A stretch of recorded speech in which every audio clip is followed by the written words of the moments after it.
your retirement, the Social Security, Medicare, and VA benefits you worked your whole life to earn. The president claims he won't, but Elon Musk just called Social Security the biggest Ponzi scheme of all time. While we're on the subject of Elon Musk, is there anyone in America who is comfortable with him and his gang of 20-year-olds using their own computer servers to poke through your tax returns, your health information, and your bank accounts? No oversight, no protections against cyber attack, no guardrails on what they do with your private data. We need a more efficient government. You want to cut waste? I'll help you do it. But change doesn't need to be chaotic or make us less safe. The mindless firing of people who work to protect our nuclear weapons, keep our planes from crashing, and conduct the research that finds the cure for cancer, only to rehire them 2 days later? No CEO in America could do that without being summarily fired. Okay, so we've talked about economic security. How about national security? Let's start with the border. As someone who spent my whole career protecting our homeland, every country deserves to know who and what is coming across its border, period. Democrats and Republicans should all be for that. But securing the border without actually fixing our broken immigration system is dealing with the symptom and not the disease. America is a nation of immigrants. We need a functional system keyed to the needs of our economy that allows vetted people to come and work here legally. So I look forward to the president's plan on that. Because here's the thing. Today's world is deeply interconnected. Migration, cyber threats, AI, environmental destruction, terrorism. One nation cannot face these issues alone. We need friends in all corners, and our safety depends on it. President Trump loves to say peace through strength. That's actually a line he stole from Ronald Reagan. But let me tell you, after the spectacle that just took place in the Oval Office last week, Reagan must be rolling in his grave. We all want an end to the war in Ukraine, but Reagan understood that true strength required America to combine our military and economic might with moral clarity. And that scene in the Oval Office wasn't just a bad episode of reality TV. It summed up Trump's whole approach to the world. He believes in cozying up to dictators like Vladimir Putin and kicking our friends like the Canadians in the teeth. He sees American leadership as merely a series of real estate transactions. As a Cold War kid, I'm thankful it was Reagan and not Trump in office in the 1980s. Trump would have lost us the Cold War. Donald Trump's actions suggest that in his heart, he doesn't believe we're an exceptional nation. He clearly doesn't think we should lead the world. Look, America is not perfect, but I stand with the majority of Americans who believe we are still exceptional, unparalleled.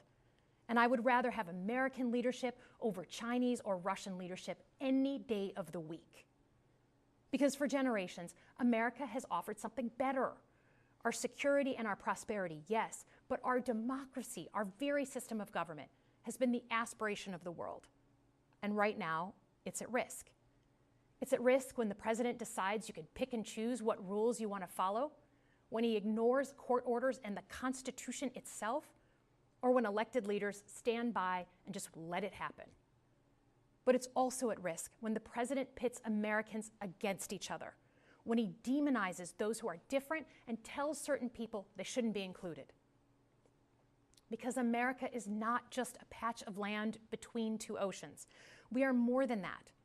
Generations have fought and died to secure the fundamental rights that define us. Those rights and the fight for them make us who we are. We're a nation of strivers, risk takers, innovators, and we are never satisfied. That is America's superpower. And look, I've lived and worked in many countries. I've seen democracies flicker out. I've seen what life is like when a government is rigged. You can't open a business without paying off a corrupt official. You can't criticize the guys in charge without getting a knock at the door in the middle of the night. So as much as we need to make our government more responsive to our lives today, don't for one moment fool yourself that democracy isn't precious and worth saving. But how do we actually do that? I know a lot of you have been asking that question. First, don't tune out. It's easy to be exhausted, but America needs you now more than ever. If previous generations had not fought for this democracy, where would we be today? Second, Hold your elected officials, including me, accountable. Watch how they're voting. Go to town halls and demand they take action. That's as American as apple pie. Third, organize. Pick just one issue you're passionate about and engage. And doom scrolling doesn't count. Join a group that cares about your issue and act. And if you can't find one, start one.